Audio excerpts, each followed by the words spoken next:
We're live. Hey, good morning. It's 9:15. It ain't 5 a.m., but this is the 5 a.m. Mester Scrum Show. We're a little bit later today. I had to do a retrospective earlier this morning with one of my teams, so that took precedence over doing the show. Sorry about that. Anyway, this is the 5 a.m. Mester Scrum Show, and I am Greg Mester, Scrum Master and Agile Coach.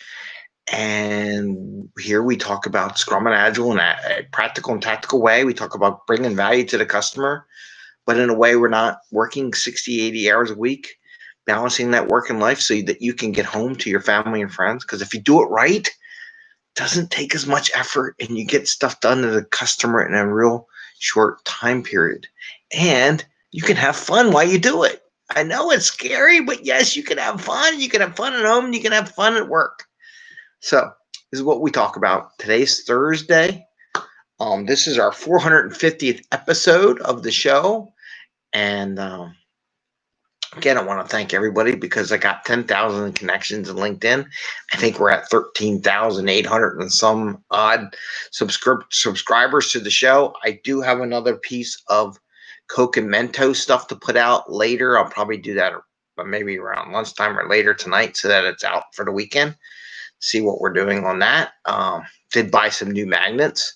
So we're going to do some more experimentation with that come this weekend and try some different configurations. And it's all an iteration, try and think what works. Anyway, so what are we talking about today? Title was No Managers and Retros, or Retros, No Manager. And we'll talk about, I really come to the conclusion just lately, I don't want managers in a retrospective at all.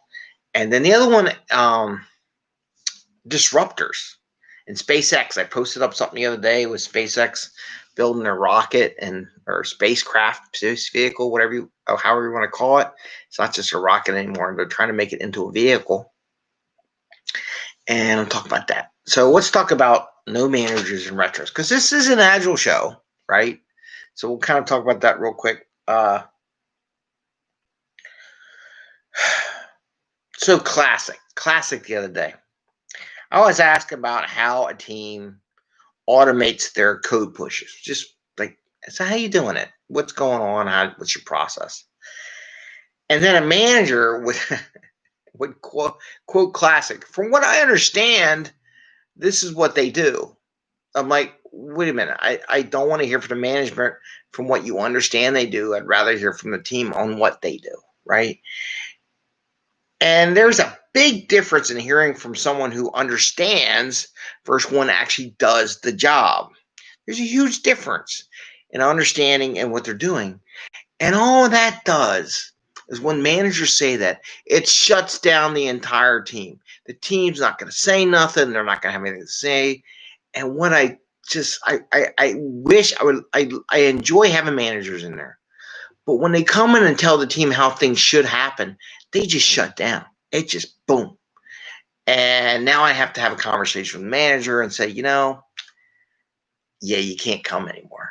I mean, you just shut the whole team down. You told them what they should be doing. So they're not going to tell you what the truth is, right? There's like, that's what we do. Yeah, we do exactly what the manager says. Like, really? And for them, what they understand, if the manager actually did it with them, would be a different story.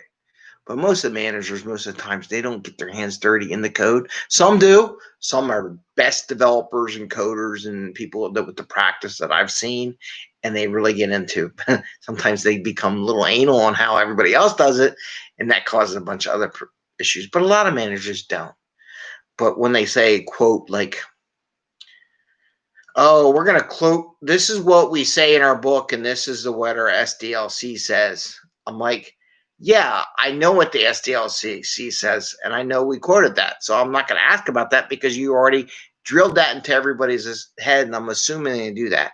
These are questions that aren't part of that book, that part that gets you more into the Agile world and how you're becoming more Agile.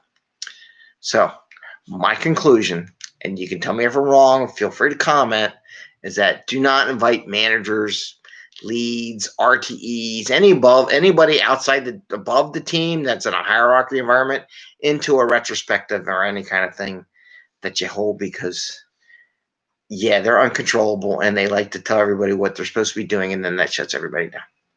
So that's my 2 cents on that. I think I'm done with that. And unless they can really prove to me otherwise that they can keep their darn mouth shut, nope. I even put it in the agenda. I said, if you're a leader, please be quiet and listen. Right over their heads. Okay, so that was that topic. So the other topic I have is disruptors. So I'm amazed, and someone's coming. People don't understand. So if I had a picture of a tank over there, I worked on the F-18NF. I was on first flight, done all that stuff, built military hardware, done it, right? Factories, regulatory, everything, right?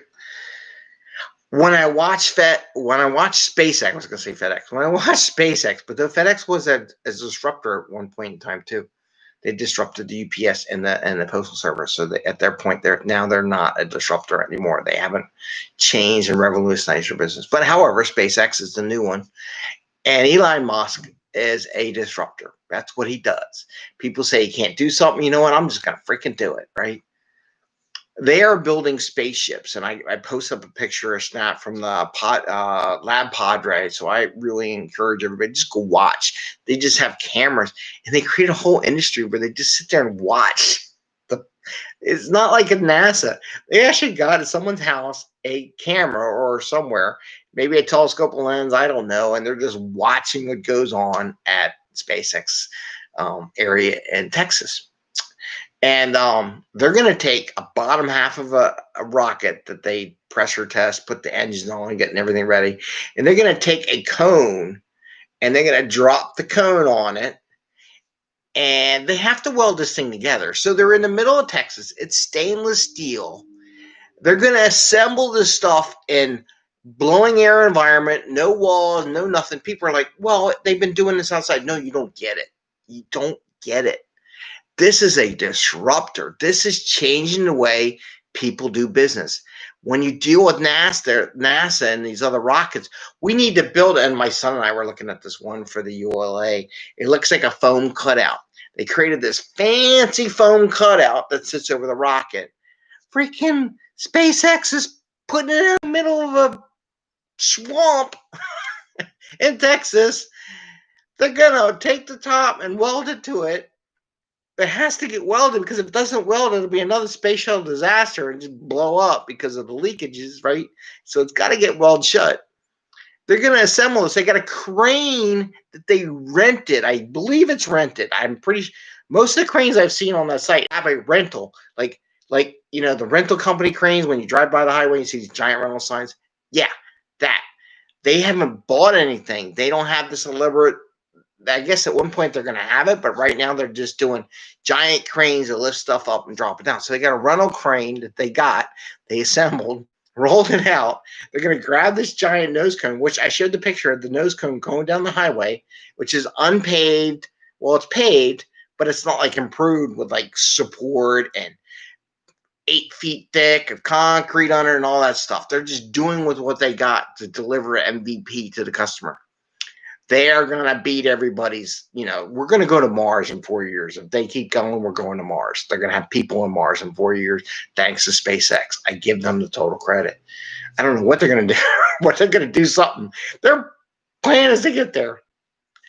And they're going to put all that together in the middle of the thing and launch it and hopefully go 15 kilometers in the sky or whatever the height's supposed to be for their first test. I hope it works.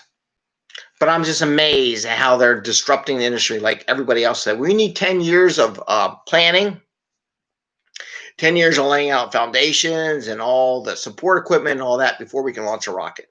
He's like, no, we don't. We just need a test stand. We just need a stand to keep it above the ground so the fire goes someplace. Other than that, launch the sucker. That's his opinion. And apparently they're doing it.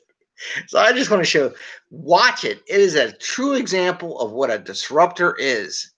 Because if you really pay attention to how everybody else is doing it, what everybody else is doing, how often they're launching and all that, that guy is launching a rocket every I mean, his goal was to have like, I don't know, 48 launches in a year.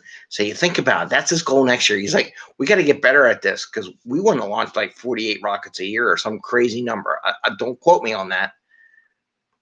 That's like 4 a month. So you need reusability. So we talked about that yesterday. But anyway, I just saw, I'm like, he's actually going to weld that sucker. I was just impressed. And I wanted to share that as an example of what a true disruptor is.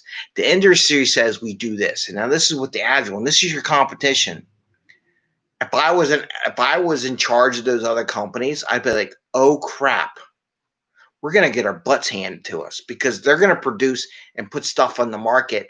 They're going to steal all our rocket business because we haven't got anything off the ground. We take 5 years to create a new rocket design. He's coming up with one every couple months. That's a disruptor. This is what Agile's about. He's using Agile practices to do this, to build freaking rockets. And we're talking about software. He's designing software, hardware, explosives, and launching into the sky and tracking and telemetry and all this stuff. And when we talk about why don't how I get more than one team work together, we talk about safety. Like, I've done this before too. People ask me, what have you done? Like, I, in less than a year, redesigned a tank, new computers, new software, new hardware, new interfaces, even did a remote thing says, and there I know it was just my software. I created a different kind, my personal, just hardware, software, interfaces, internet, remote access, all within a year. It can be done. And those are the disruptors. And I'll give you an example. When I did that, my company made billions of dollars because we got the contract. Don't tell anybody. But you know what? They had something to show to the customer. And that's what SpaceX is going to do. They're going to show NASA that we can launch this giant rocket that we built there and deliver payloads. And it's reusable. So their costs are going to go down. They're changing the market. But that's what Agile is about. Rapid trying. And once you get in there, man, you're just going to, just like that book says. It's like this book. The art of doing twice the work in half the time. I think he's doing it a lot less than half the time. Anyway, you have a good Thursday. Enjoy your day. Tomorrow we'll talk about some other things. Tomorrow's Fortune Cookie Friday, so enjoy that. I had fun last night at the IIBA meeting. It was a good one. I did record it. I will cut out the parts that I talked about so that other people aren't involved in the recording and everything like that. But it was a good time to have a nice, quick little half-hour presentation. It worked out good. All right. Take care. Thumbs up. Ring the little bell so you get posts when we set up the Cocamento stuff and other things that we're going to be doing and more experimentation. All right. Take care, everyone. Have a great day. Enjoy and see you tomorrow. Bye.